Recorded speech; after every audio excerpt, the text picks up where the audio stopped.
Sup, chefs? Intro time. Have you seen Shin Godzilla yet? I haven't. I want to really bad. Has there been like a special release for that? It's out on Blu-ray. Is it like a fancy edition? Is there any shit that comes with it? It's like a cool... What kind of shit? Like a figure shit? Or I've just like seen a it second at Walmart. disc, There's steelbook. No, I haven't seen a steelbook. There's the Walmart. You can buy it at Walmart. You can buy it at Best Buy. It's just the Blu-ray DVD Ultra. What is it? Ultraviolet UV. Yeah. Whatever. Vivo. I don't know. Vivo, TiVo. Whatever the digital copy is. Yeah. You can do that. I haven't seen like a special edition though. I've just seen the movie. And that's the one where it's just Godzilla's shin. Yeah. Yeah. No, I really want to. I do see too. it, dude. Yeah. We should. Well, I got paid today. I'm just gonna. You know what I'm gonna do? You leave here and go and buy I'm it? gonna go buy it. All right. I'm gonna go buy Shin Godzilla. Hmm. I'm gonna very specifically, because I know Horror Hound is coming up. I'm very specific. I'm not gonna spend any money off of my paycheck today. Mm-hmm. But I'm gonna go buy Shin Godzilla and save the rest for Horror Hound, because I know I'm gonna want to buy a lot of stuff. Not a bad plan. Yeah. Anyways, hi, welcome to the SUPERDIVORCE SUPERCAST. This is the intro, like we said. Man, we really inadvertently. I mean, it was a damn good episode. We got musically existential with each other. Mm-hmm. It was very. It came down to a tough choice. Let's just say that. Yeah. Tough choice. That a very tough choice to be made. Lasted the entire cast. Mm-hmm. Going back and forth, you guys get almost a little bit of history on like what makes up our music taste, which honestly is far different from the music we produce. Yeah. We didn't talk about anything that directly influenced this album, but it has a lot to do with what I guess influenced us to play music. Yeah. You know. Yeah, just things that exactly. People and bands and things that inspired us to follow in their footsteps. Mm. And you may or probably may not be surprised to find out what type of bands inspired us, Mm-hmm. Versus the type of music we play now. So while you're listening to the cast, as always, make sure you check us out all over the internet. We are pretty much everywhere. You can start by going to www.superdivorceme.com. Check out our mother base. We've got a lot of stuff going on. Definitely add your email to our mailing list, because you'll get all the news first and you'll be really cool. Be a cool person. Action Figures, our brand new album, is available for pre-order on Indiegogo. We are not setting up an Indiegogo campaign to fund the album. No, it's already done. Just a convenient way to pre-order. Yeah, to make sure that you get it right when it's released. Yeah, it is a convenient way to pre-order the album. That's why we have it. Please contribute. There's a lot of cool merch coming out. Lots of cool merch. And we'll say this, if you do pre-order, you're going to get anything you pre-order much cheaper than it will be when it's actually released. Right. Pre-orders are discounted. Yeah. So make sure you check that out. I'm sure there's a link on our website. Yep. Make sure you pre-order, because you will get things at a discount. Also, check us out on Facebook.com/SuperDivorce, Instagram @SuperDivorceBand, which we should take an Instagram photo today. Mm-hmm. And Twitter @SuperDivorce, because all the stuff is on Twitter. Yeah. If you want to follow me on social media, Bender, you can find me predominantly on Instagram @BenderButt. If you do find me on Facebook, add me, because I'll add you back. And if you want to follow the guru that is Nicholas Villars, just go to any social media you can think of and type in @Nicholas Villars and see what happens. He might be there, he might not, who knows. See if I'm around. Yeah. But if he's there, add him, and he will add you back. We're going to take a quick Instagram photo. Instagram. Perfect. Yeah. So we're gonna post on at Super Divorce Band on Instagram. And that's it for the intro. That's probably way too long because guess what? I'm a little drunk. Just a little drunk. Yeah. That's okay. Enjoy this episode, chefs. Enjoy, chefs. We are not getting a divorce. We are not getting a divorce.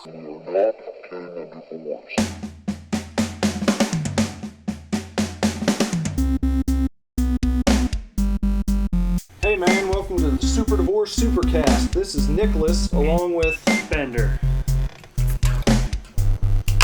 Beer Me. We just got back from the local Marist stop, Yeah. as usual. This time we got some digits while we were there. Yeah. Got them digits. Got them digits from our friend, the beer connoisseur, Yeah. beer monger. Who can't drink beer right now. No, he can't. His doctor found- said no. So he was getting too big in the tummy. So he's having to lay off right now. So we're taking it upon ourselves to... To drink for him. Yeah. We bought 2 different kinds of beer today. Yeah, we did. And this first kind is Bender's pick. Yeah, It's a little sentimental. I guess you could say that. First, we're going to be drinking Fig Leaf Brewing Company's Waste Timer American Pilsner. Because it's brewed and canned in Middletown, Ohio, where I fucking live.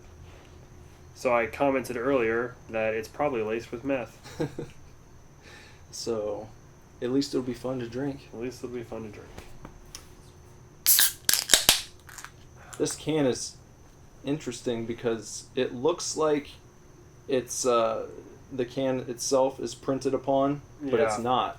It's no. No, it is a label. There's a plastic label, but it does not look like a plastic label No, not until even. you feel it, and then you feel the seam on the back. Mm-hmm. And then you inspect the bottom and you see that you could peel it off if you wanted to, but I'm not going to. No. I'm going to adhere to the integrity of this can for now. And cheers. Cheers.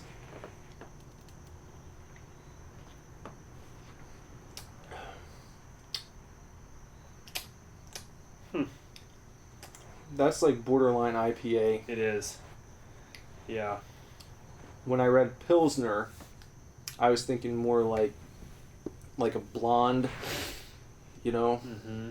Mm-hmm. So, I can't...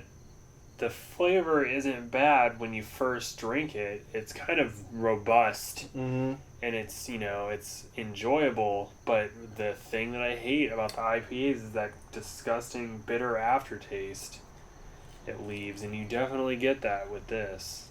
What if we're being like led down the primrose path here? This is like we're unwittingly falling into the IPA trap. No, I kind of think it's gross. You think this is gross? A little tiny, like... Because I don't think it's gross. Like,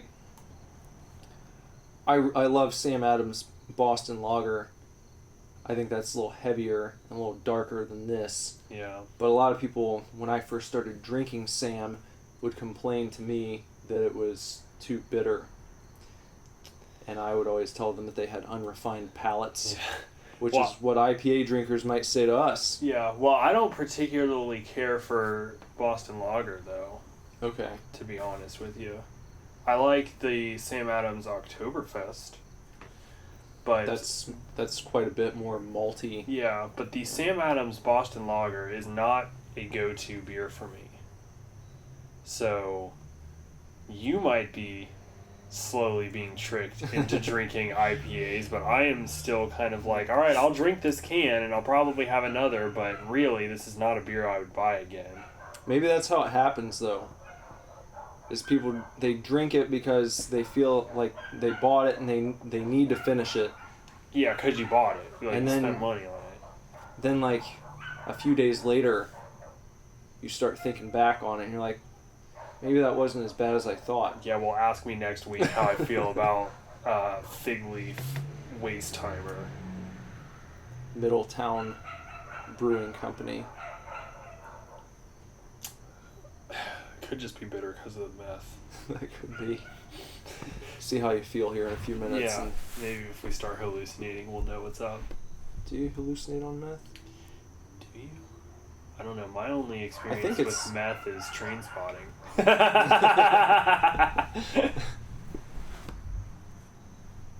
Huh. Or is it? It's not like. I think meth is more. It's an upper. Yeah, so you're just kind of like you don't hallucinate. You just sort of feel. Yeah. You feel a lot.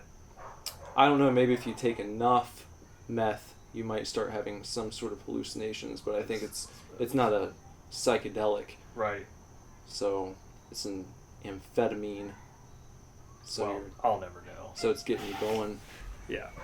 So if we get going here, we'll see We'll know it's the No. beer. that they slipped a little meth in here. Hometown pride. God.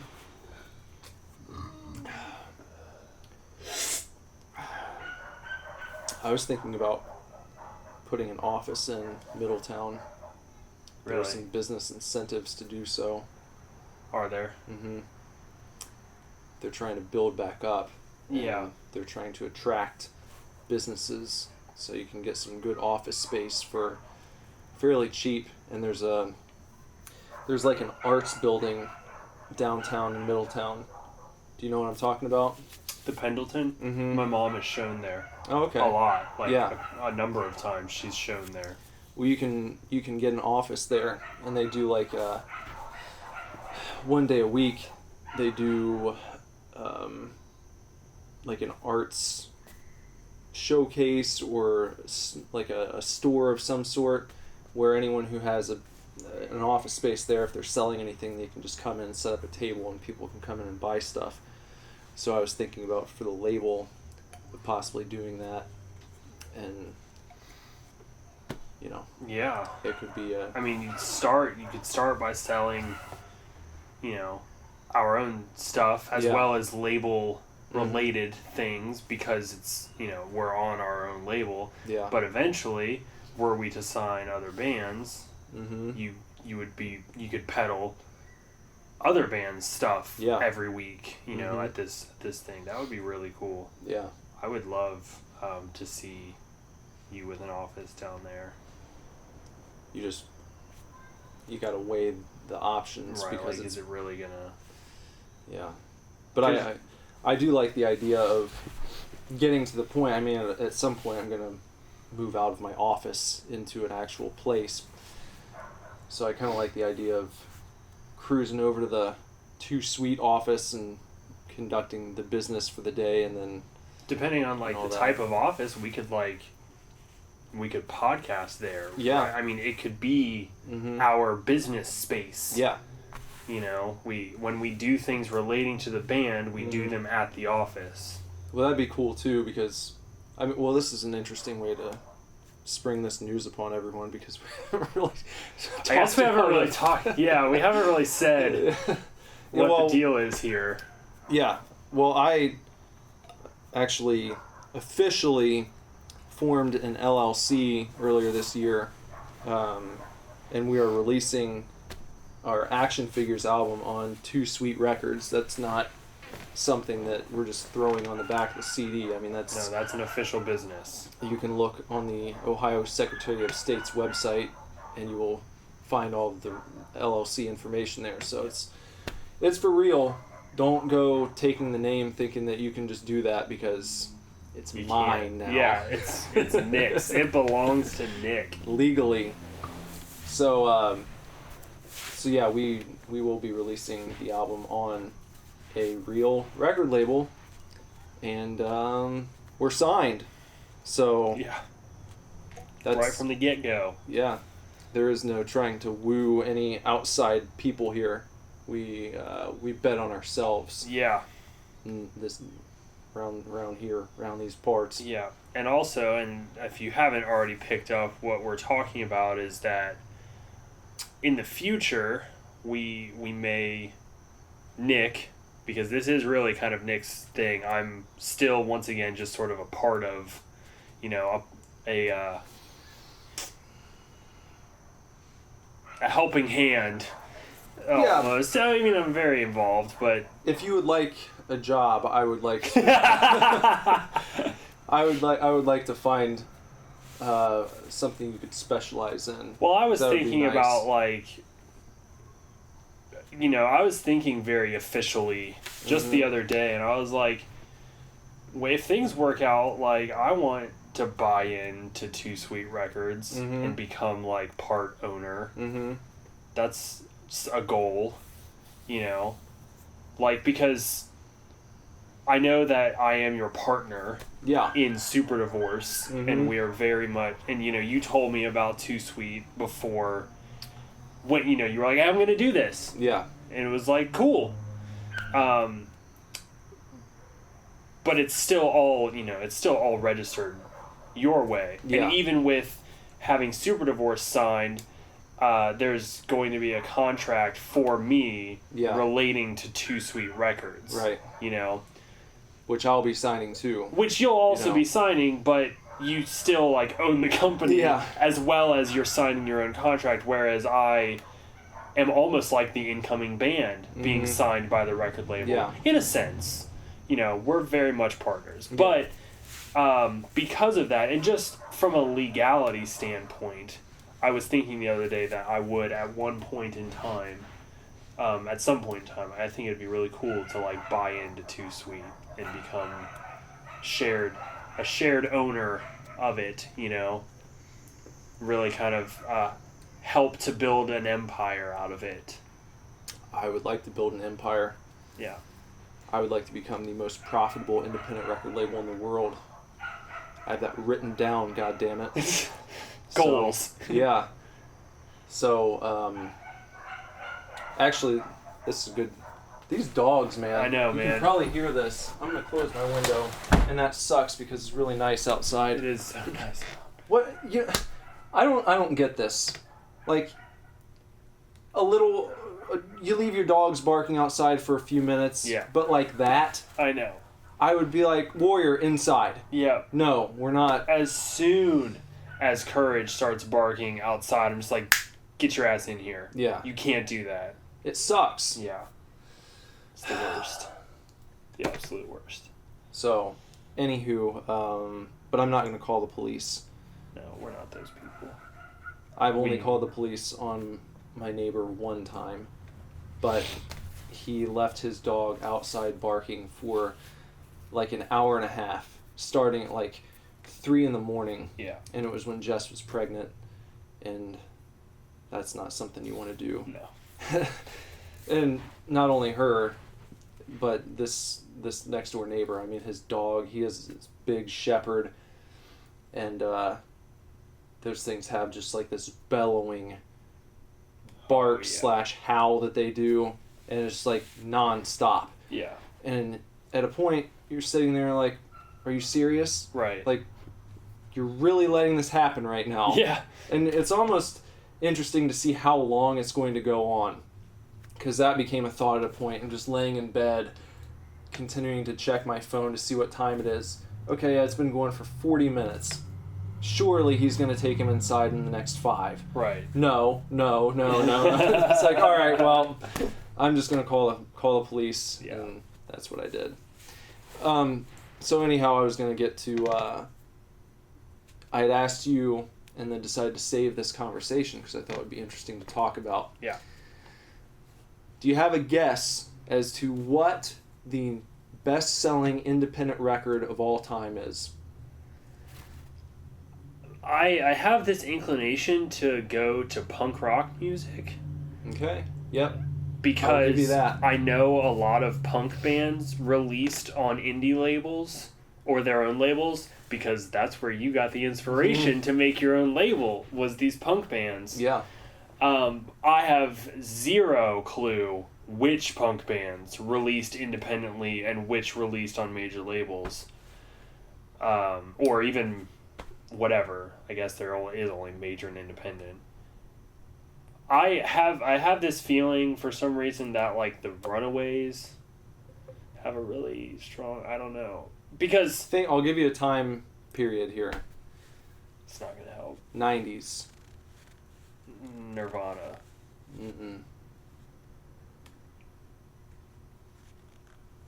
I don't know 90s punk bands. Black Flag? No, they're 80s. Okay. This band became really popular, like MTV popular, in like the late 90s. Like they were like TRL popular, and it's not Blink. So Is it punk or is it like Blink punk, alternative punk? no, they started as like straight up. Their best-selling album was on, and I'm going to give you another hint. It was on Epitaph in like 1993 or 94, I believe. Their best-selling album was on Epitaph, which And is an everyone- independent label, Yeah, is it? it's still considered, Indie. you know, and yeah. I think now it's grown quite a bit, obviously, Yeah. but back then, no one knew who the fuck Epitaph was.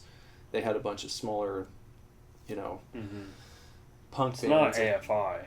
Mm-mm. No. They started as punk, but they're not. They weren't on Epitaph. No, I don't think so. Though AFI has covered a song from this band, God damn it. and this band's singer was on another AFI album. Tiger Army? Mm-mm. Son of a bitch. I don't know any AFI covers. I don't know. They were on an AFI album? Their Was singer was. Were they on Art of Drowning? What were they on? What album were they on? It was either Because I'm very familiar with... Art of Drowning or Black Sails. I'm not as familiar with those albums. I know those are like your go-to. But my go-to are Misery and Cantaria and... or what is that? Sing the Sorrow. Sing the Sorrows. That Misery and Cantaria is the first song. Sing the Sorrow and December Underground are like my go-to ones for AFI. And I know they performed with Tiger Army before. I used to have an Epitaph sampler. I don't know. I'll probably know it as soon as you say it. I'll give you another hint. Oh my god. The singer's last name is a country. And his first name is part of a title of a late 90s Cartoon Network television show. The Offspring? Yes. Dexter Holland. I didn't know his last name. The Offspring has the Offspring. biggest... Their album Indep- Smash Uh-huh. sold 11 million copies with like no major label promotion. Really? I read an article about it because I was interested. I was like, what is the best-selling indie release ever? And I was very surprised to find out that was it. But it was like that stuff was kind of blowing up at that time, and Yeah, they did. My Offspring familiarity is with their mainstream pop stuff. I honestly wasn't really aware that they started as straight punk. yeah, and I'm sorry. no, I was gonna say I went back and then I started listening to it and I was like, yeah, this album is awesome. And their one after that was Ixnay on the Ombre, which is another amazing album. And I feel like kind of getting back into that and listening to them was like, these guys are so underrated now. I don't feel like anyone talks about them anymore. But from that period when Smash came out through like the late 90s, because they got away from like their punk roots with like Pretty Fly for a White Guy and that stuff, but that still blew up. I mean, it was everywhere. Right. But they were huge, and then just kind of fell off. That's because Dexter went to college, and he's like a biomechanical engineer or Is he? something. Yeah, he's like a doctor. Oh, I didn't know that. Yeah, he I can't remember exactly what it's in, but he's some science-y doctor type guy. Huh. That's interesting. I saw them. I've seen them one time. It was at Warped Tour. In like 2006? Yeah. 2007? It was something like that. And do you remember that he said it was the first time they ever played Warped Tour? I caught part of their show. Okay. Because I was seeing... It was either 05 or 07. I know specifically because I missed 06 because I was in summer school and AFI was playing and I really wanted to go. Okay. So I know specifically I missed 06. Pretty sure it was in 05, and I saw My Chemical Romance and then ran over to The Offspring. So I caught like the tail end of their show. Do you remember him pulling out the fire hose and spraying the crowd with the fire hose? I don't remember. All I remember is him saying that they'd never played Warped before. Really? And that blew my mind because I was thinking that they surely would have been one of those early Warped Tour bands, like when it first came about, you know? They're like a Pennywise, NoFX type band. Sublime, yeah. But no, he was like, we've never played Warped Tour before.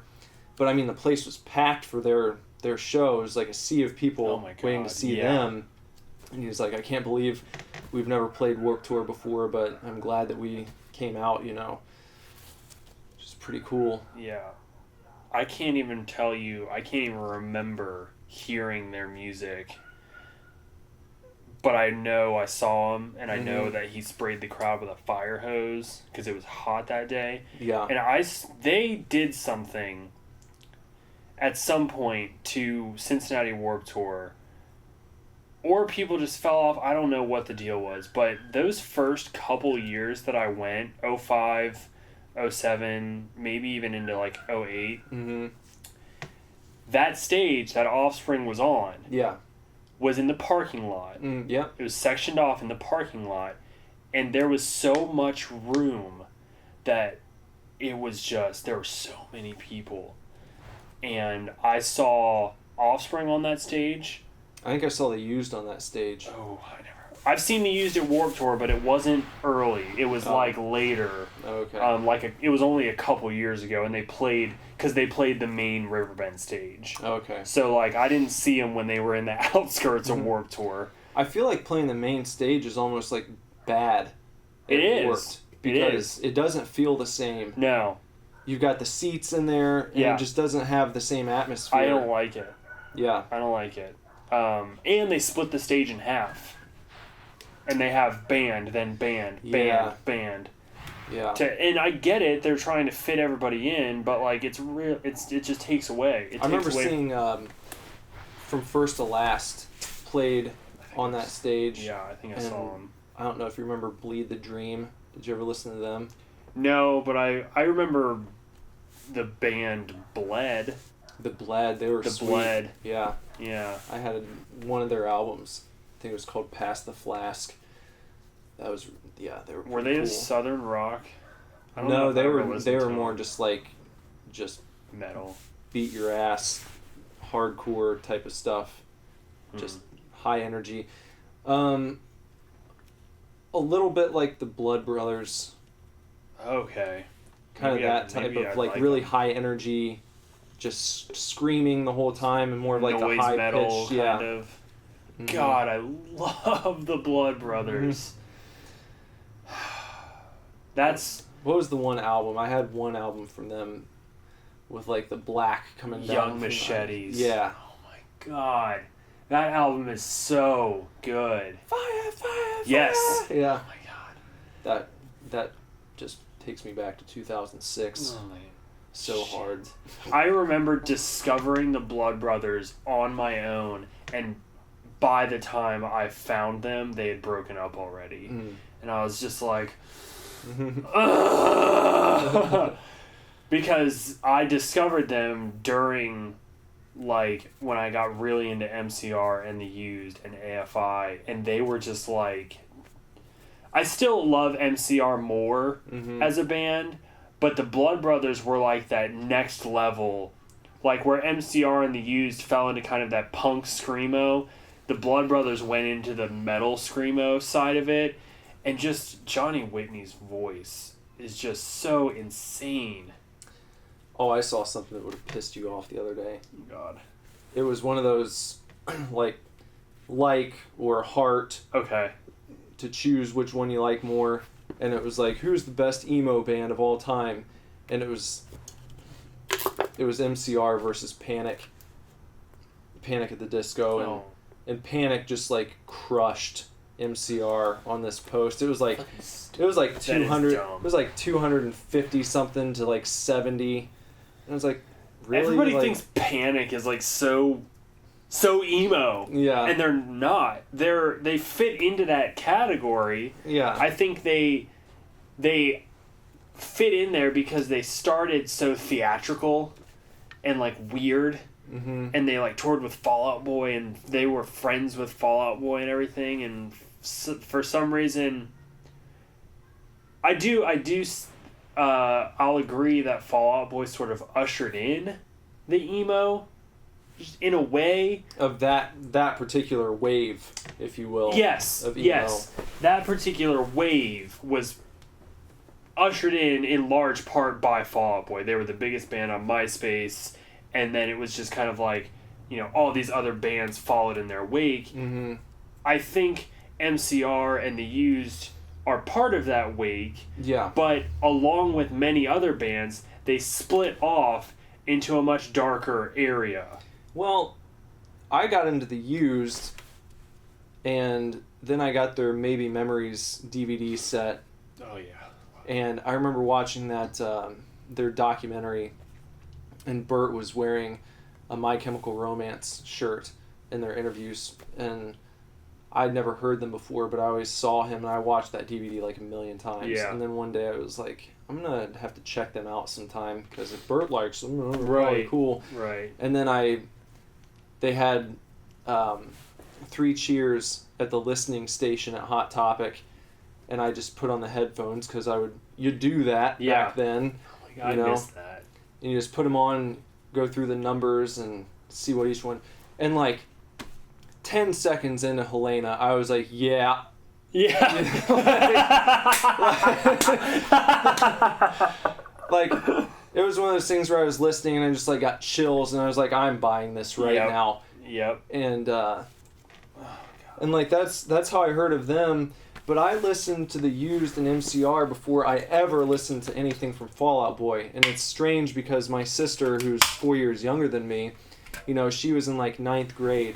And I remember seeing she was into like Starting Line and Fall Out Boy. I remember this. I never got into the Starting Line. You didn't? I know who they are. But she liked them a lot. Cracking open a Steve Weiser.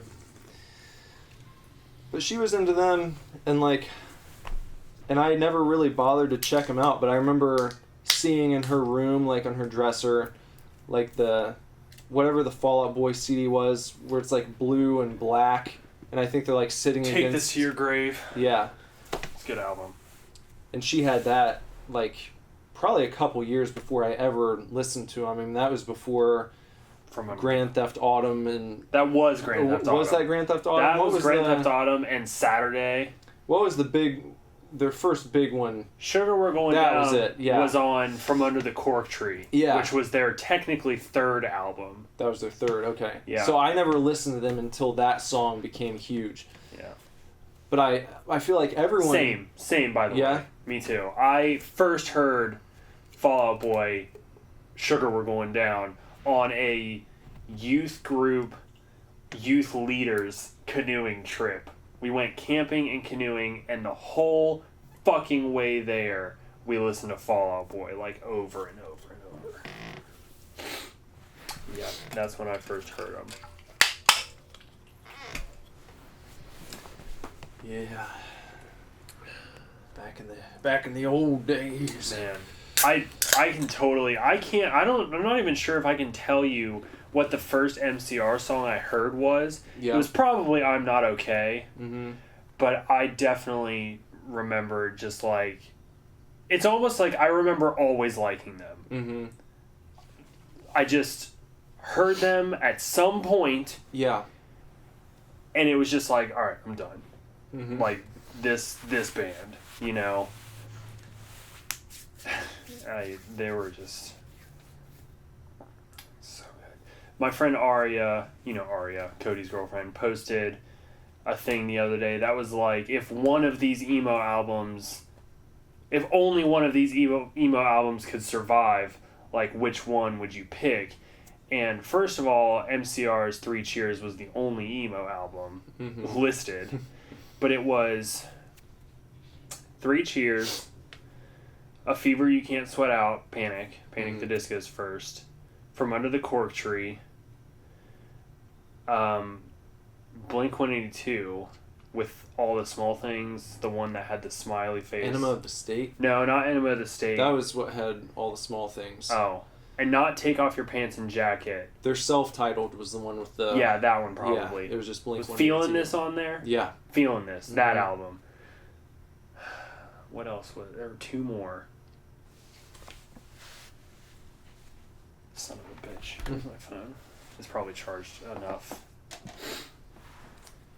Because now I want to know what you would do. You gotta find it. I mean, obviously, I was just like, if all of those albums went away except MCR, I'd be fine. Yeah. But that is me. I do love that Blink album. I like Blink, but I've never been like a gigantic, I've never bought a Blink album. Have you listened to their newest one, California? No. Man, it's so good, dude. You need to check it out. Especially the deluxe edition, which I kind of disagree with them doing it. Oh, that's right. The deluxe edition, you disagree with them? Because they put out basically another record. Really? It was like they had their first one, which was all the songs on, the initial California release, and then they did a deluxe version, which was another CD full of brand new songs from the same recording session that they just didn't put on the album. But it was like another disc worth that could have like been another a different 10 songs. Yeah, that could have been another full length.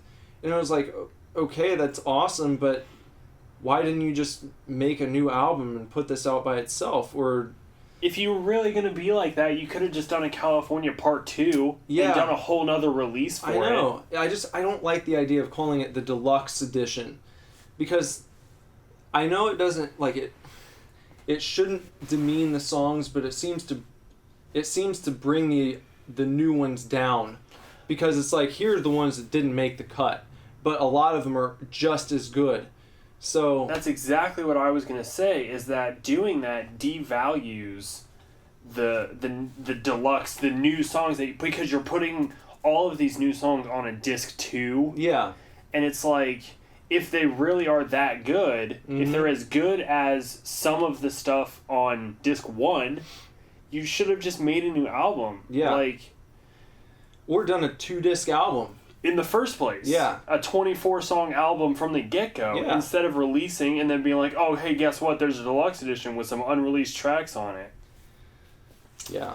I get that. Okay, the 6 albums were 3 Cheers, Blink's self-titled, Fever You Can't Sweat Out, From Under the Cork Tree, Riot, and American Idiot.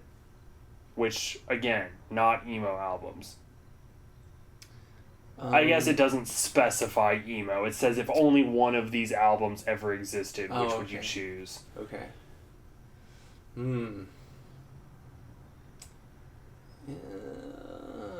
3 Cheers. And God, I feel like I'm gonna have a harder time with this than you, because I love MCR, but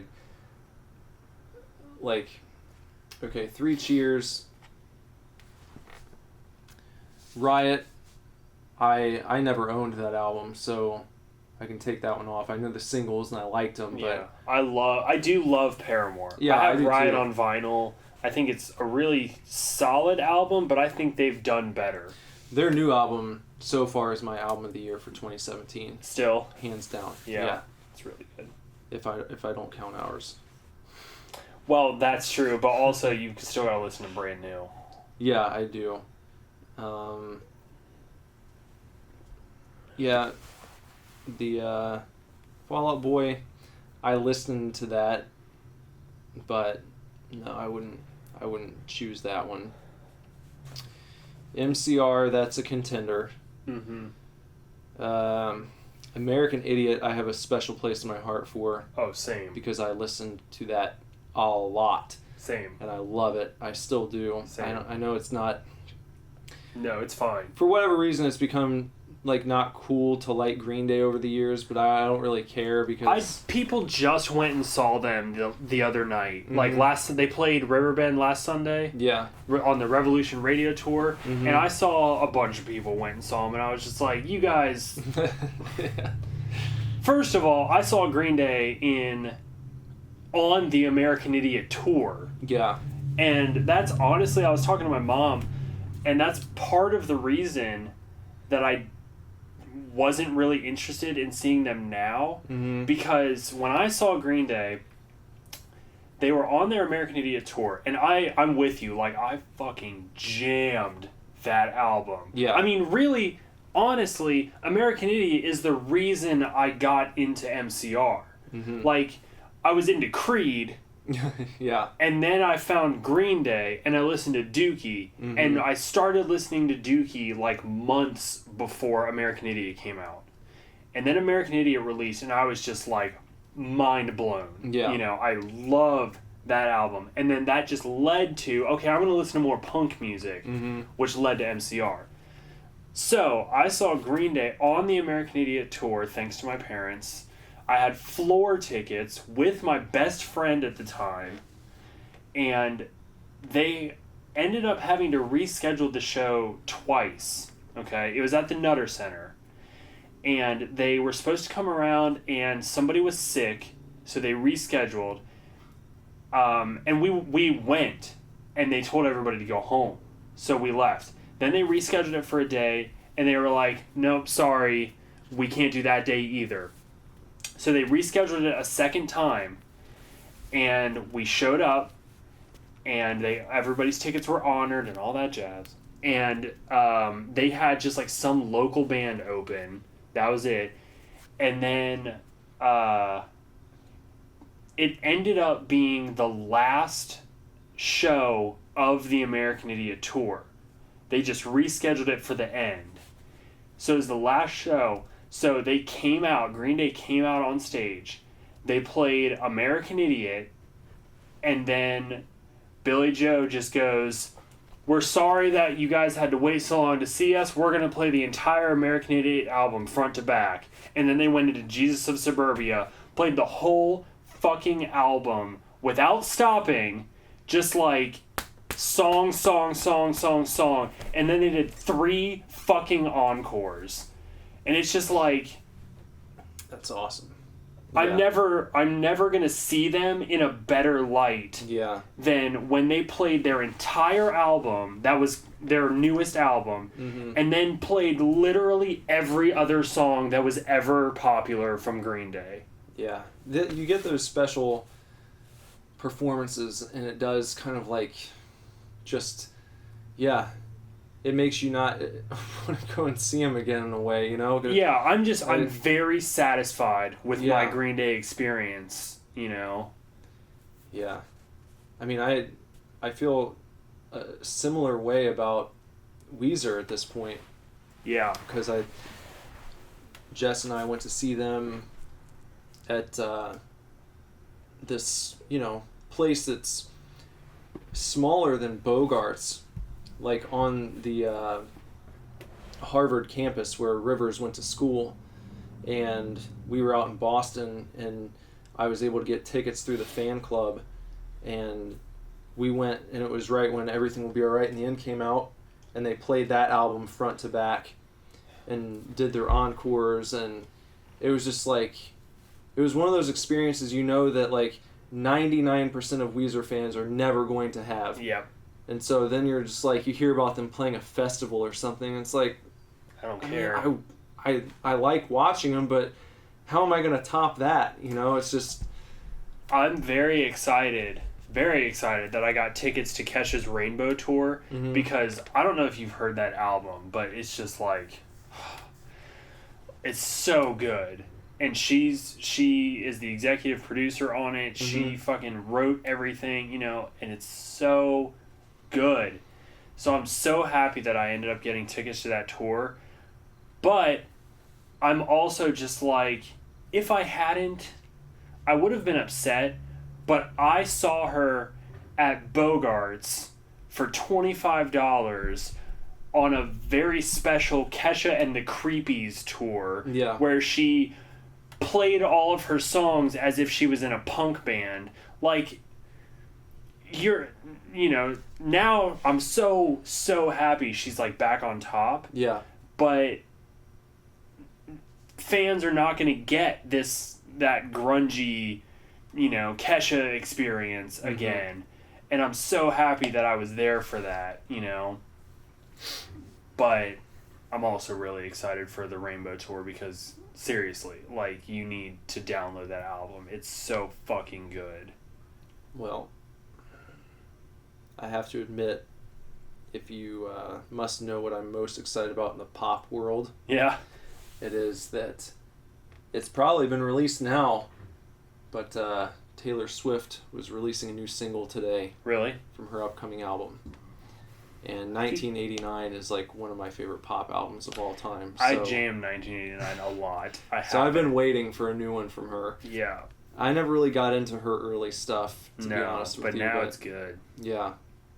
So I'm interested to see what she's coming up with here. Well, I know you didn't follow Kesha as closely as I did, but especially for somebody like me who did follow and was like rooting for her this whole time, you listen to this album now and it's so introspective, but still like she retains her pop roots and she's just got dance songs, you know. There's songs that just about shaking her ass or whatever, but then there's these really emotional like ballads on there that speak to like that terrible time she went through, and it's just I haven't taken it out of my CD player. Every time I get in my car, that's just what plays, and I just let it loop over and over and over.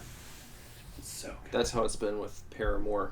It's been like our album and Paramore for like the past 3 months.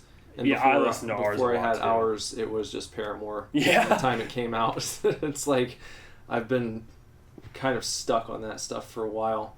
I'm working in brand new. I just was listening to that while driving around the other night. I want to really digest the new Tyler, the Creator album because I'm intrigued by that one, even though I've been kind of a hater. I'll admit that. Of Tyler. I've just seen like what people post and like the vibe it's given off has been kind of like, it seemed a little like overly pretentious to me. Like a lot of the people who champion his stuff act like he's just, the greatest MC of all time. And it's like, I don't know about that, But I will say that I listened to the album on Spotify. I just let it play through and I was like, this is pretty good. It reminded me, I might have said this, it kind of gave me like a cross between Ludacris and Kid Cudi, which is pretty cool.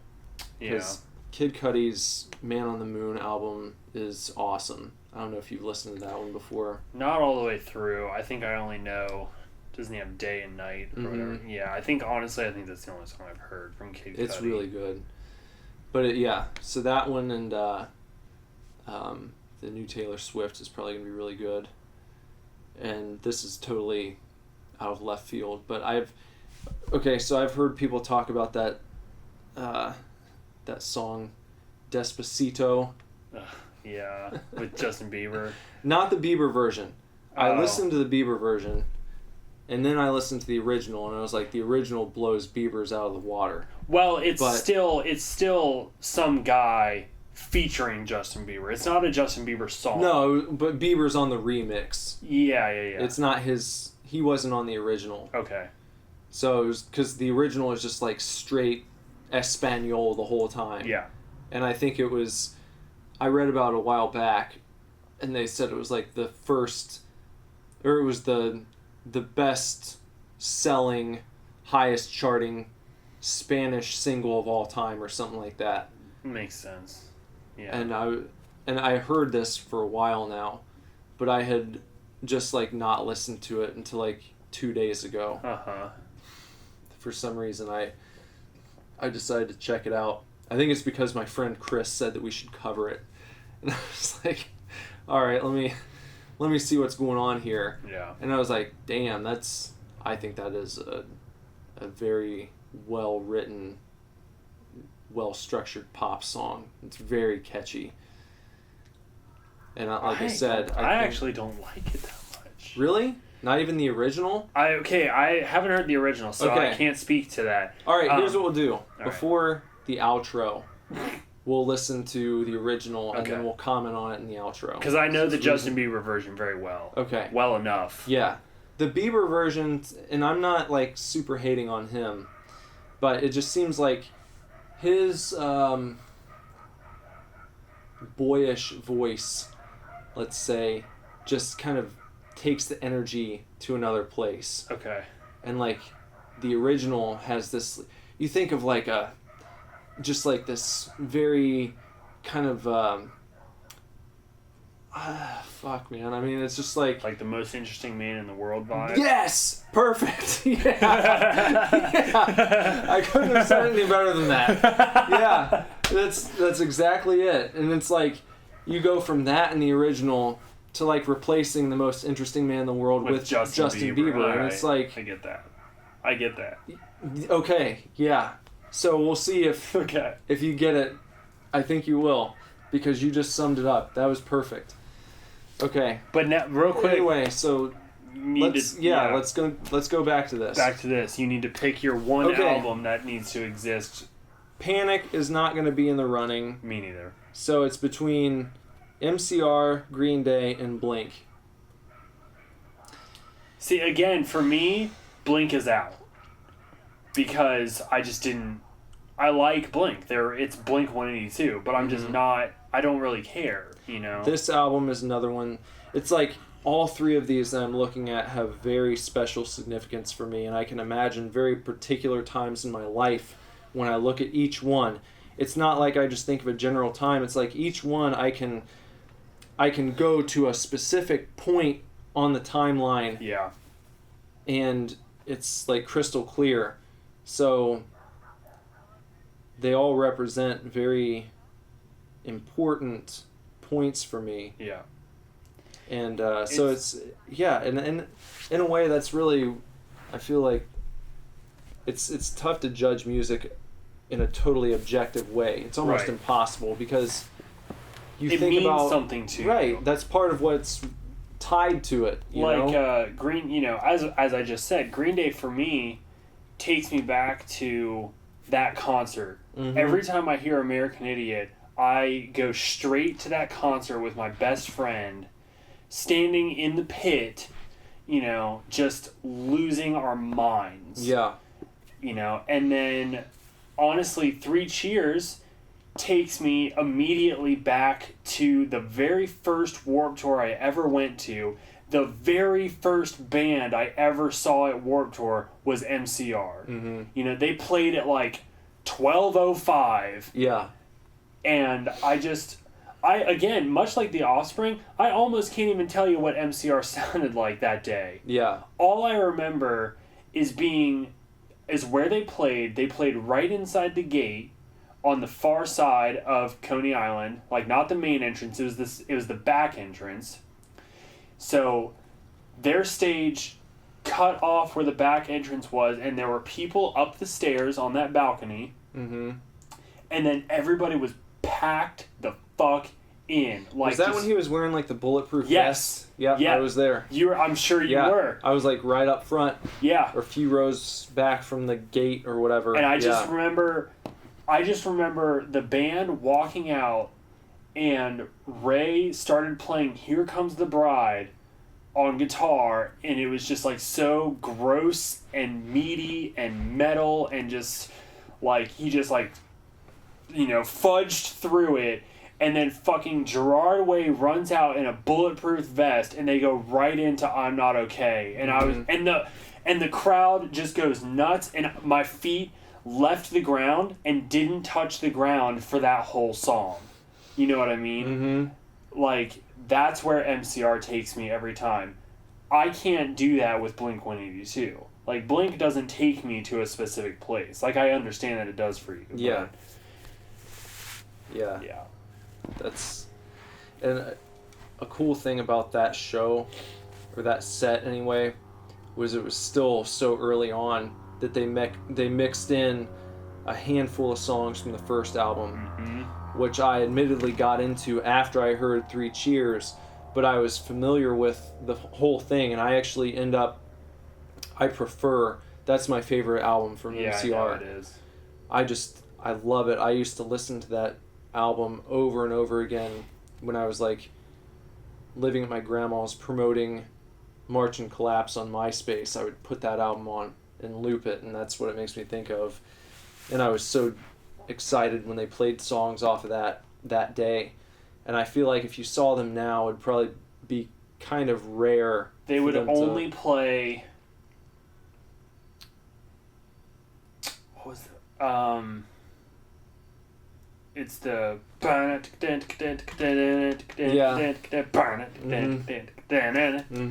What is that song called? Yeah. It's number 5. And you can shed your yellow, take my hand, and then we'll solve the mystery. 1, 2, 3, 4. Our Lady of Sorrows. That's it. Yeah. Mm-hmm. That's the only one they would play off that album. Maybe Head First for Halos, but if they're going to play something, it's going to be Our Lady of Sorrows. I'm pretty sure they played Vampires Will Never Hurt You that day. Did they? Yeah. Honestly, it sucks, but honestly, I can't remember. It was just such an experience, just being there, you know? Seeing that band, being so into them like I was, and then having it be the first band at the first Warped Tour I ever went to, that was like, I mean, it was magical, honestly. I thought that it was so cool when I bought this album and found out that Jeff Rickley produced it. Oh, did he? Thursday. And it was released on his record label, Eyeball Records. Uh-huh. I didn't know that until just now. All right, so what do I choose? Who survives? Who survives? One album, only one album out of those 6. We've already annihilated fairly Paramore, Fall Out Boy, and Panic at the Disco, which I pretty much knocked him out right away when I was considering. As much as I love Paramore, because I do. Mm-hmm.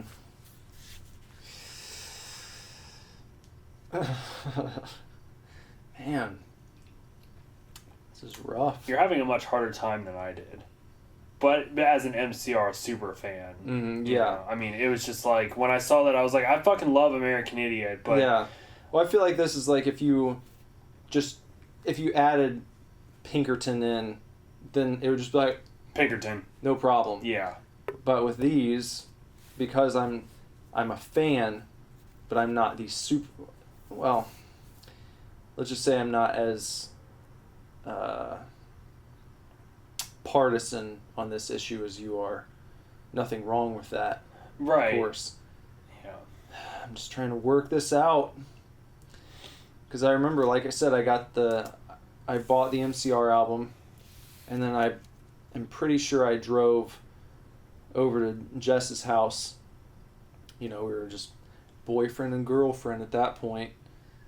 And I played Helena for her, and I was like, I heard this, like, a few seconds of this, and I bought this CD. It's so good. I remember playing it for her in front of her house in my car before we went wherever.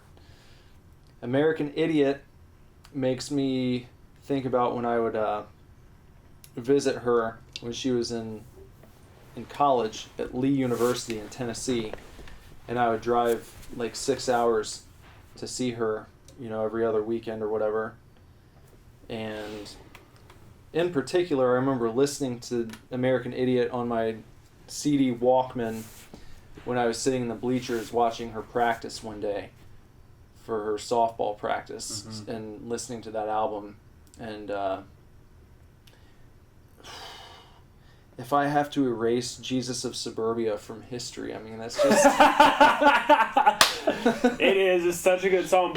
And I And the same way with, like, if I have to erase Ghost of You from history, I can't do it. Like, I love Helena, and I love I'm Not Okay. I'm Not Okay was, like, just my theme song all through high school. Yeah. Even though I honestly was probably fake angsty. Yeah. You know, I wasn't even that... I didn't have anything to complain about. Yeah. But I'm Not Okay was just my theme song. Mm-hmm. Because it was just like, yes, like, fuck this, fuck that, and, like, you know.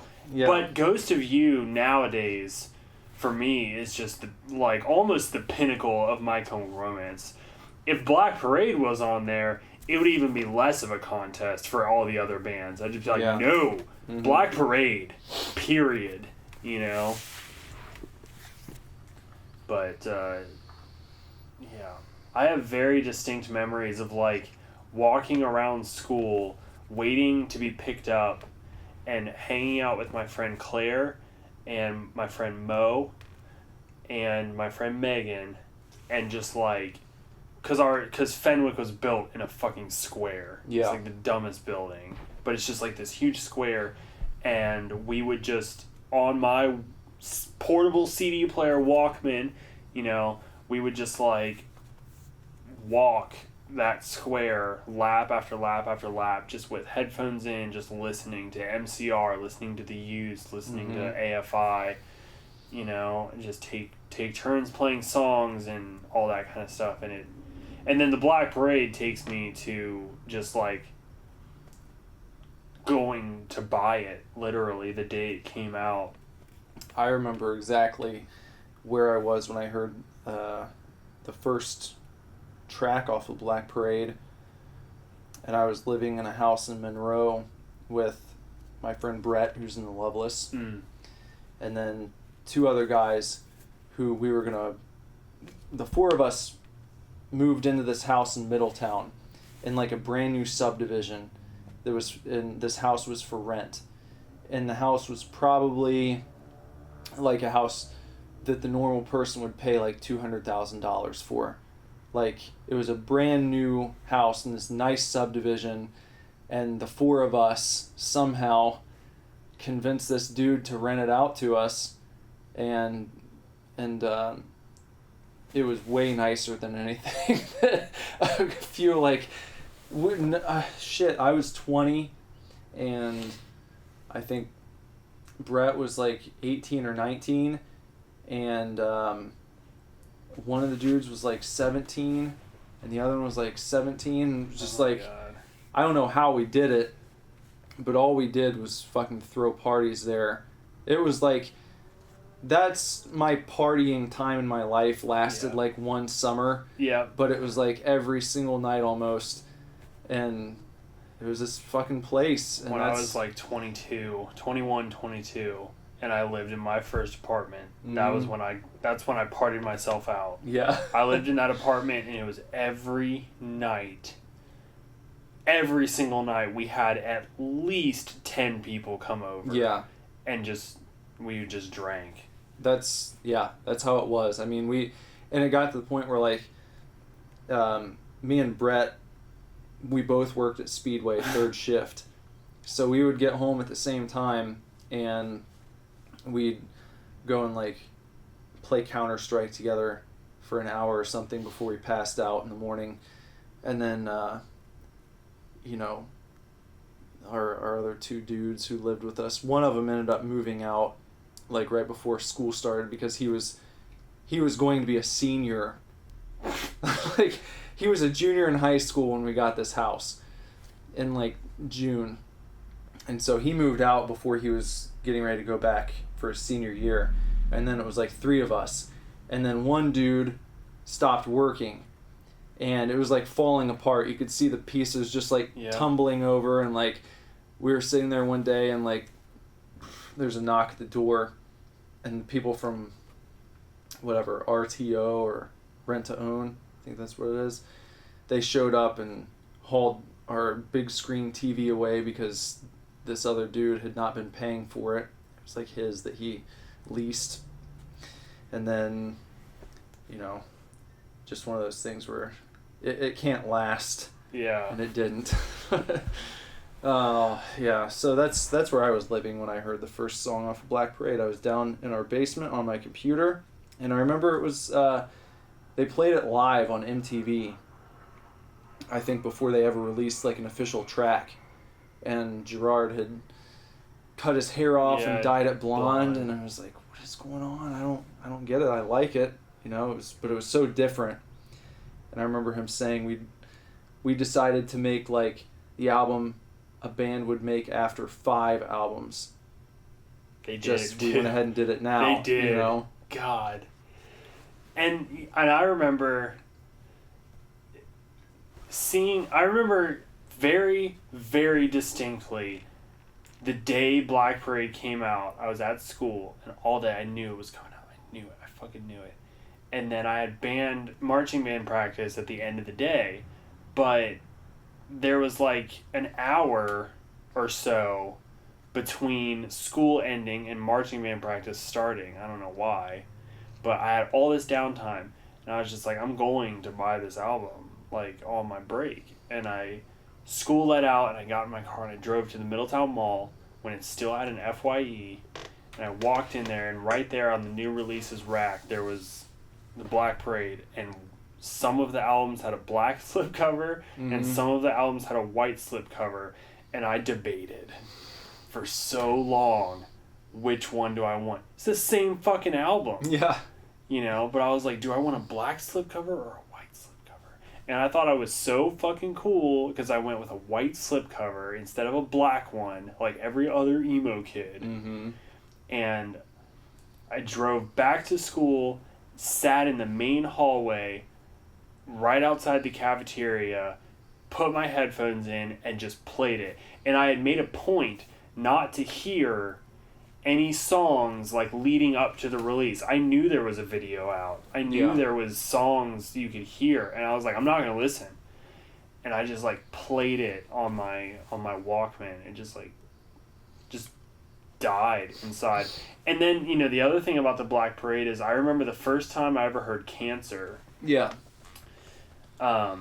Was actually, I might have heard it, you know, I made a point to not watch the videos or whatever, but I think I heard Cancer just prior to the release, or maybe after, or whatever.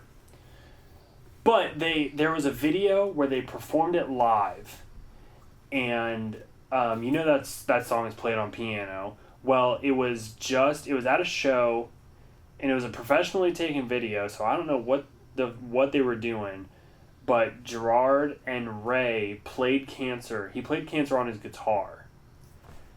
And the first time I heard it, my grandpa had passed away from cancer, and at the beginning of the video, Gerard even says, he was like, this song goes out to anybody who's lost somebody, you know, through this illness or whatever.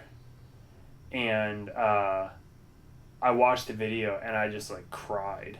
Mm-hmm. And then like I went and got my mom, and I was like, Mom, you have to listen to this song. And I played it for my mom, and she cried. And we just sat there and like cried together.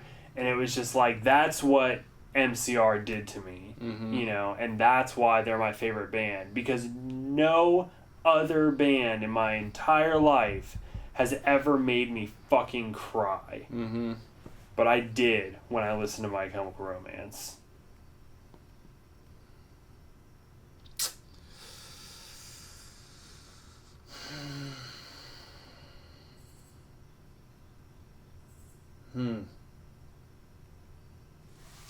I almost cried when Kesha put out new music. Almost. Because I was so happy. I don't know. I have yeah, I think, well, one song in particular comes to mind when I think of songs that made me cry, and it was a song from Saves the Day's Daybreak album. I think it might be called Daybreak. Yeah. That's powerful, though. Music that makes you tear up. I'm going to consider... I'm going to... As great as Blink is, they're gone. I love that album, but it's down... I'm having a tough time. I'm looking at it, and my vision is going between two albums here. American Idiot and Three Cheers. So, I'm going to go downstairs and grab us our pints. Okay. And I'll be right back. Why don't you tell the folks a fun story? Fun story. I don't have any fun. I haven't done anything. Why don't you talk about Phil, the cat? Phil? Because maybe these people, maybe you haven't been haven't been watching Super Divorce Gets Beer on Facebook. We've got a little friend, mascot, kind of. His name's Phil. Okay. Okay. All right. Because you're not going to be on that long. Yeah, I'll be right back. So, yeah, if you haven't been watching Super Divorce Gets Beer, you should, because every once in a while on our way to the quick stop, we run into Phil, who is this nice cat. Were you expecting a cat? Because you should have been. He's a cute little cat. His mouth kind of hangs open a little bit. And he's like always outside. We're pretty sure he belongs to the house that he stays in front of, because he's been inside sometimes. But he's a cute little cat. I don't know what kind of cat he is. I know there's different kinds. He's like brown and black, and it's just today was such a perfectly nice day, and he was just lounging right there in the sun, in the grass. He was laying in the grass, just lounging in the sun, and it was nice. He's a nice cat. Always lets us pet him. He's really cool about that. Now, I'm just scrolling Facebook, by the way, while I'm telling you about Phil. But, so I'm going to switch gears here real quick and talk about Cavity Colors, who, if you guys have been listening frequently, you know I love Cavity Colors. It's a t-shirt company, a horror t-shirt company. And they're releasing some Society stuff. There's a horror movie called Society, and they're releasing a t-shirt and 2 pins about it. And one of these pins is a face in a butthole. So, I'm not really sure what that's about. I haven't seen Society, but now I want to. That was a good no context walk-in. Yeah, face in a butthole. A pin of a face in a butthole. Yeah, so you look at it. There's a movie called Society. There's an Arrow release of it that I really want. But Cavity Colors is doing a Society release. I've never seen it. So I have no context for why there's a face in a butthole. That's deserving of an oh, really? Oh, really?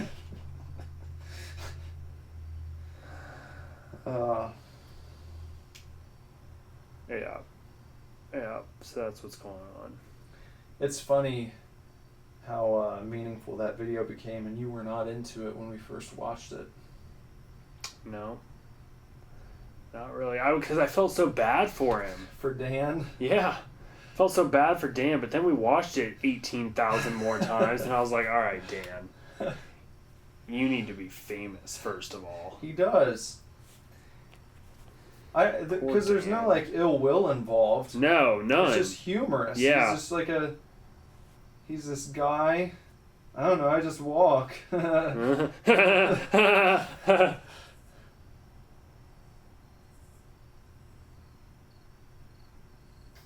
All right, buddy. There you go. Oh my God! Thank you. Mm-hmm. What are we drinking now? This is Beer Me Part 2 today. Yeah, and here we have. Hold on. Old with an E. Old with an... I love when they add E's to shit. Old, 1799 Green King Oldie Suffolk English Ale aged in oak vats. A blend of 2 classic ales, one aged in oak for 2 years, brewed in limited quantities. In Suffolk, England. This is from across the pond, folks. This vintage ale is dark and intense, almost ruby in color with a U, with an appetizing, with an S, spicy fruitcake aroma. This full-bodied ale combines flavors, with a U, of oak, caramel, and burnt toffee that will march across the palate. I do love when they burn toffee. Man, this is sounding good. It is sounding good. This award-winning beer is both satisfying and rewarding, and can also be the ideal accompaniment to a mature English cheese. Well, we don't have any English cheese, but we're gonna drink this damn beer though. Just let me get mine going, and then we'll cheers to it. Yeah, I'm not gonna drink until we cheers with this beer. Pouring. Get my pour on. I told you I bought 4 movies from Arrow UK that I can't watch yet. Yeah. There's another UK company that's having a sale on Arrow movies. They're having like a 2 for $13 sale. Yeah. In US it ends up being like 2 for $16 or something. But they're having another, and I like almost bought some because they have a Phantom of the Paradise Steelbook for like $10. You gotta get your damn. I know. I need my fucking Region Free player first, and I'm trying to build a computer so I can take over. Yeah. Editing. Cheers. Cheers.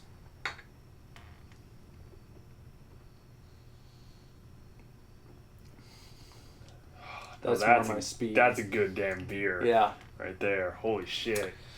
Yeah, man. See, how do people champion an IPA over something like this? No, I don't know, man. This is so good. Man. It's like it's like one of those beers.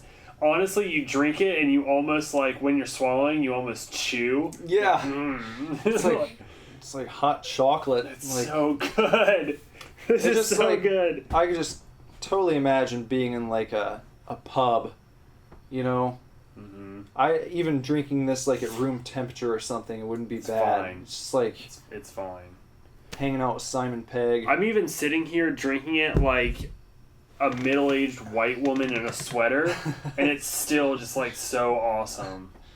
With the two hands. Two wrapped. hands. Yeah. Just gingerly cupping the mug. Yeah. You know. We've got our Cheers glasses here. Yeah. Straight from Cheers in Boston. So good. Boston. Did you pick an album between Green Day and 3 Cheers? Like which one? Which one? This has been going on this whole cast. I know. All right, here's what we're gonna do. Sorry we didn't watch Interspace. Here's what I'm gonna do. I'm getting out both of my CDs.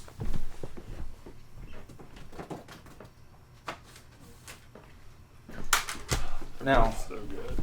All right, I'm gonna look at the track listing here for each one. I need to rebuy all my MCR CDs.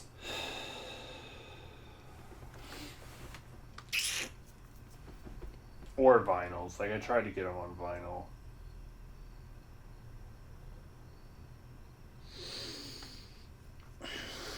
I'm also missing one Gerard Way pop vinyl. Which one? The skeleton-faced one. I've got all the other ones.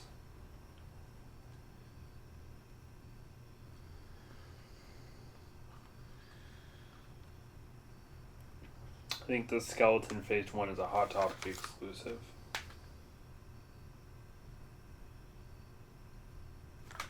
Yeah, it is. Okay, I've made my decision. Oh God. He picked American Idiot. Maybe, I don't know. I'm just saying that out loud.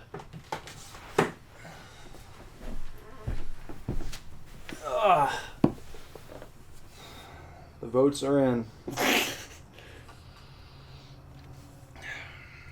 What'd you pick? American Idiot. I knew it. Really, really though. Now, I picked MCR.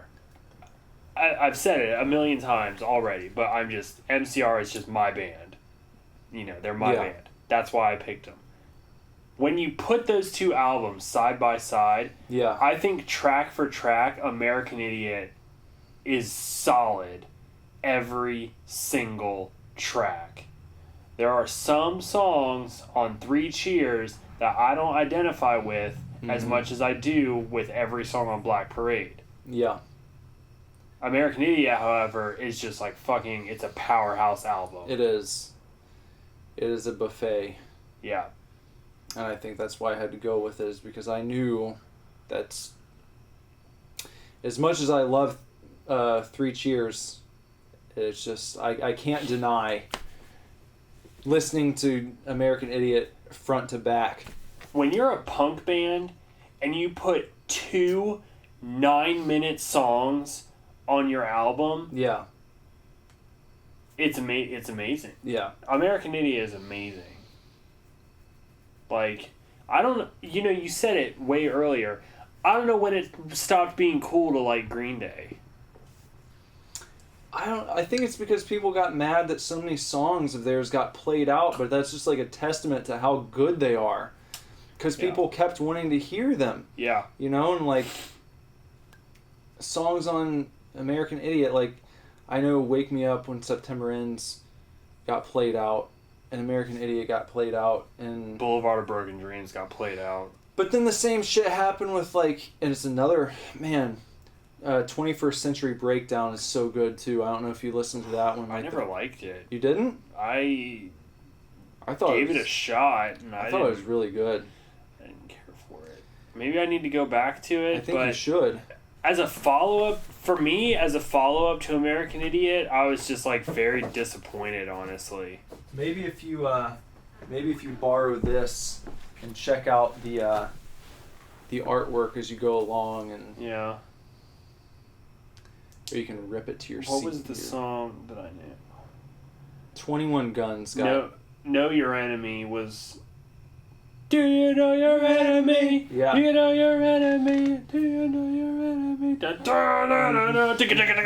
know your enemy? I like that song. It feels very similar to American Idiot for me. Like, it's a worthy follow-up. Yeah. But I think for me that's where it falls, is that it's a worthy follow-up to American Idiot. It's not superior in any way. Not that I want them to be superior, it's just like, I just think it falls, when I listened to it, I thought it just fell short. It just wasn't as good. It wasn't as strong.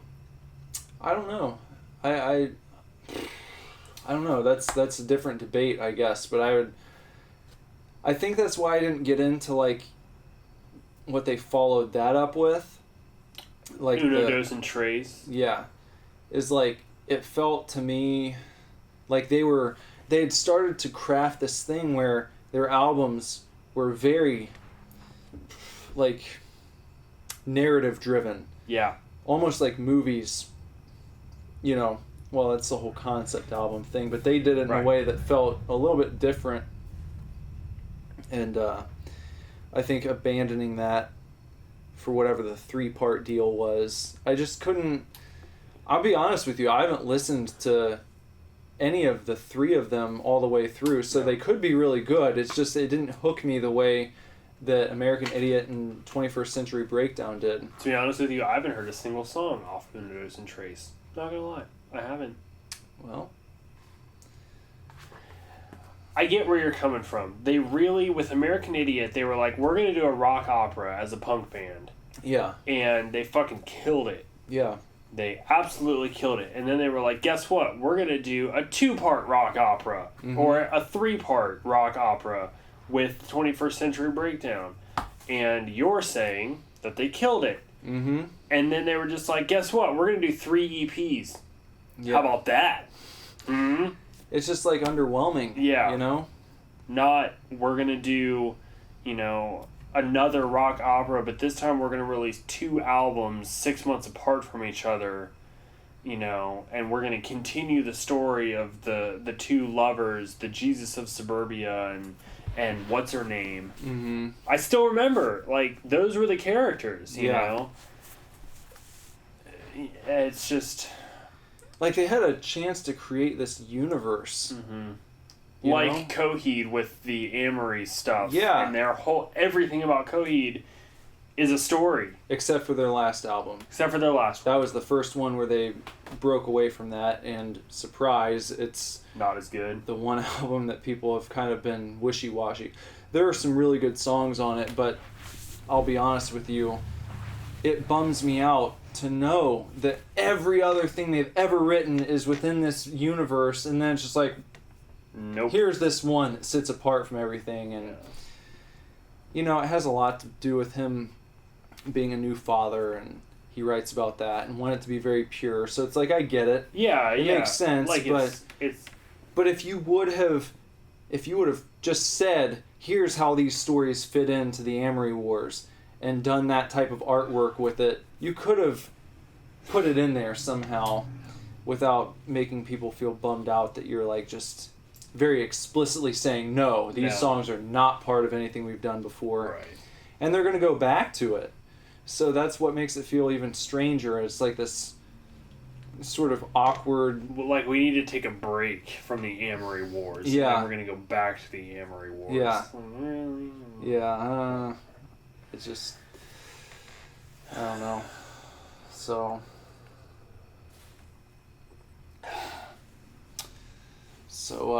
yeah, I guess maybe what we should do now is end things here, Yeah. and then we'll watch Despacito Yeah. and Espanol, Yep. the most interesting in the Man in Man the in the World World. version. Yeah. And then we'll come back in the outro and we'll let you guys know What's going on? what's up. Pre-order the album too, as long as you're not like listening to this in like 2024, going back through because like you just got into Super Divorce. What's up? If I'm talking to you from back in time, Excuse me. that's kind of a cool thing to think about, isn't it? Somebody We could be keep this listening to this going. in years. And it's like 2030, and they just got into us, and they're like, oh shit, and they've been doing this podcast for like fucking almost 15 years.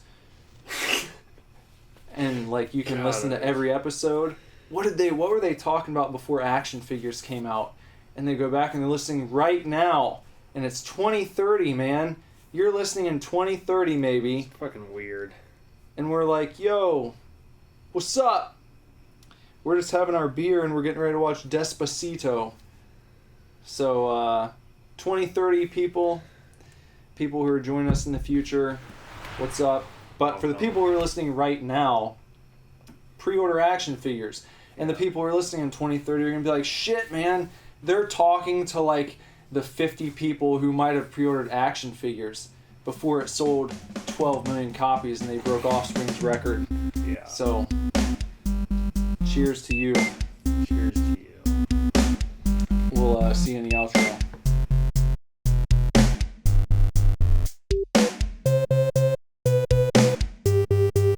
I have to admire how much people in that video look like they're enjoying themselves. Yeah. Yeah, we just watched the Despacito video. The original Despacito, not the Justin Bieber version, the Americanized version. I have to admit, I much prefer the Spanish version. I didn't think that I wouldn't. Yeah, It's just, it's much better. much better. Much better. It's the most interesting man in the world better. Yeah, because you don't have. It's like Bieber, right? Yeah. He takes it somewhere different. No, he takes it to teenage girl fandom, Yeah, you know. But and that's not what it's about. No, That's like a fucking. that is mature women, you know. That is lusting after mature, fully formed women, you know, who you like go to the club and they just like take you, you know, by the hand and just like blow your mind. Yeah. That's what that song is.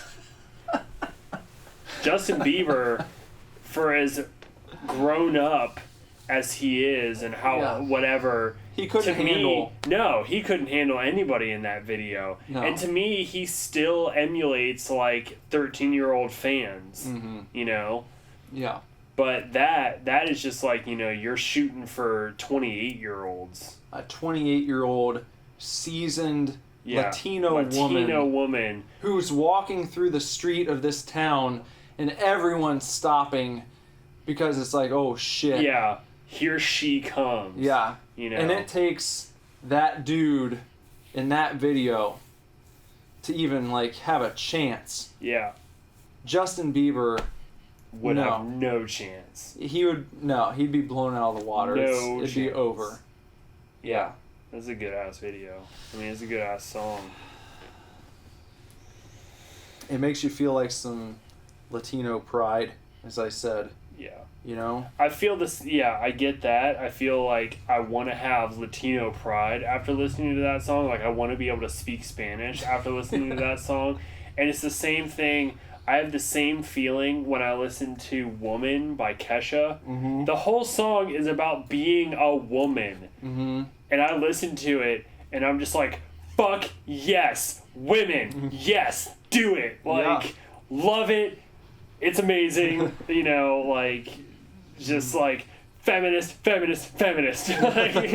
it's every time that song comes on the album. Yeah.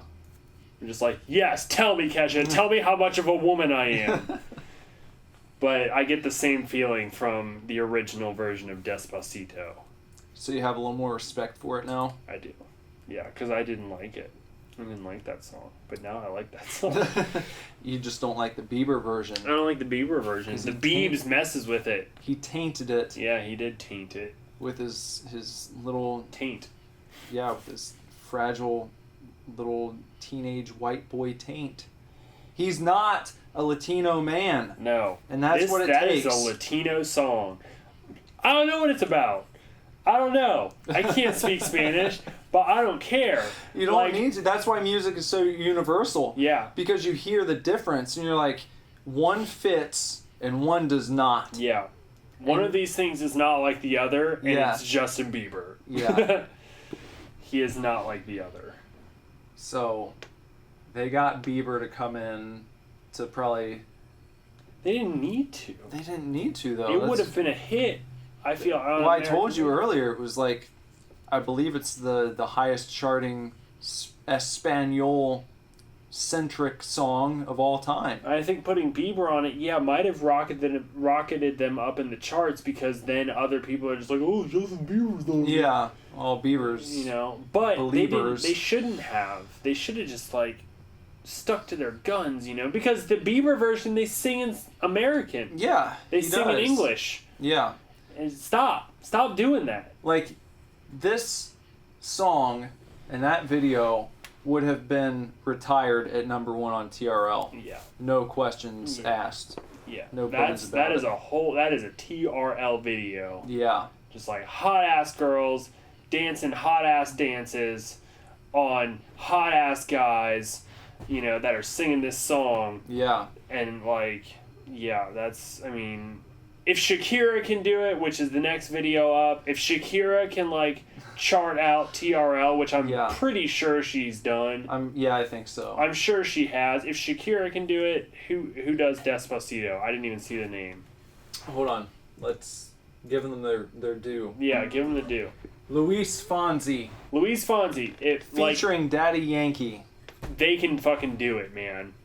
They can do it. And they did. That's a banging video. Yeah. Banging video. It makes you want song. It makes you want to take a trip.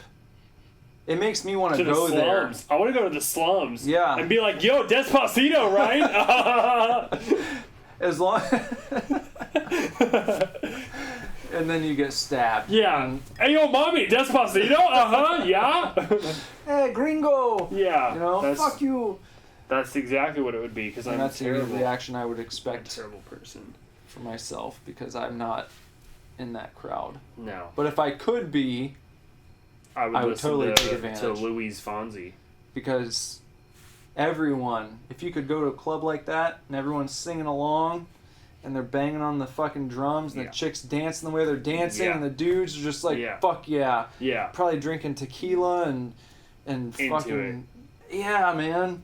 And it's life affirming. It's good. They're like, life is good here. You only live once. Yeah. YOLO. They embrace it, you know what I mean? You can tell from that video. It's just like, fucking YOLO. All I care about is this hot-ass girl dancing on me. And tequila shots, one after another. And Despacito. Yeah, whatever that fucking means. I can ask my friend. I can ask my friend Nick Halley. Ask her. I will. Maybe that'll be like the... No. No? You wouldn't explore... Latin culture. Yeah. I could be taught a thing or two about Latin culture. What if she wanted to go on a date with you and it was like, come and meet mi familia, and we'll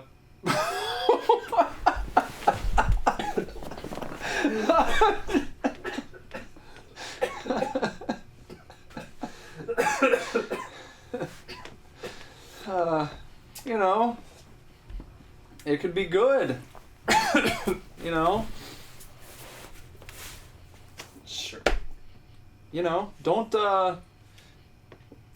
Mi familia. don't discount it yet. Her familia live in California. She has no family here. Mm-hmm. She just moved here by herself. Mm-hmm. Well, that might be her sister. And her sister. Well, then what if she was like, that could be cool. You start dating and it's like, come out to California and meet mi familia. And, you know, you get a like traditional. Are they from Mexico? I couldn't tell you. I don't know yet. These are things to find out. All right, I'll find out for you. You could be Despacitoing before you know it. You could. Nick made me laugh, and I had to spit out my drink a little bit back into my drink. I didn't make a mess. No, you didn't. And I'm looking at it, and I'm like, do I still drink this? And there's like 95% of me is like, yep. It was already in your mouth, right? Right. It was going to be there anyway, so... Yeah, I didn't like swallow it and like bile into my glass. Yeah, there's no bile. So... Alright, well... So, in this extremely long outro, I'm going to wrap it up here right quick. Like we said in the intro, make sure to check us out all over the interweb. Start at superdivorceme.com. Add your email to our mailing list to stay up to date on everything going on with Super Divorce. We announced in this podcast that Nick started a record label, so you might start getting information about that. Who knows? Yeah. Also, you can find us on Facebook.com/SuperDivorce, Twitter @SuperDivorce, and Instagram @SuperDivorceBand. If you want to follow Nicholas Villars, band guru extraordinaire, you know, record label extraordinaire, whatever, go to any social media you can think of and type in @Nicholas Villars. If he's there, he's there. And if he's not, he's not. Cheers. If you want to follow me on social media, I am most prevalent on Instagram. That's what I use the most, and you can find me at Despacito Bender. Yeah, at Despacito. No. At Bender Butt. If you find me on Facebook, add me, because I'll add you back. But, you know, mostly on Instagram. That's it for this week on Super... Oh! Since this outro is long enough already. Yeah. I want to plug Momster Movies. Oh, yeah, do that. The first episode of Momster Movies came out. It's released on the Super Divorce YouTube. Yeah. It's part of our little universe. Our Superverse. Yeah, our Superverse. But me and my mom sit down and watch a horror movie together. And... Instagram picture. Yeah. And then we talk about it. Because my mom hates horror movies. So I am simultaneously trying to scare the pants off her and give her an appreciation for the genre that I love so much. So, go to YouTube, type in Monster Movies. Check out the first episode where we talk about Terror Vision. And, yeah, let me know. Comment on the video. Let me know what you think. Comment on our band, the band Facebook. Let us know what you think. I wanna improve Momster Movies. It's gonna be an ongoing series. We've already recorded 3 episodes, so don't worry. There's You a don't lot get to more watch coming. them yet, Nope. It's gonna be a bi-weekly show starting out. but there's going to be a way that you can watch them early coming up soon. Yeah, coming up soon. You have to wait and see about that, though. We dropped the record label today. Maybe we'll drop something else next week. Maybe so. Maybe not. But we've got other things coming besides the record label. Please check out Momster Movies. I'm really excited about it. Yeah, it's a cute program Thanks. between mother and son. Yeah. We'll see you next week, chefs. Despacito. Super divorce.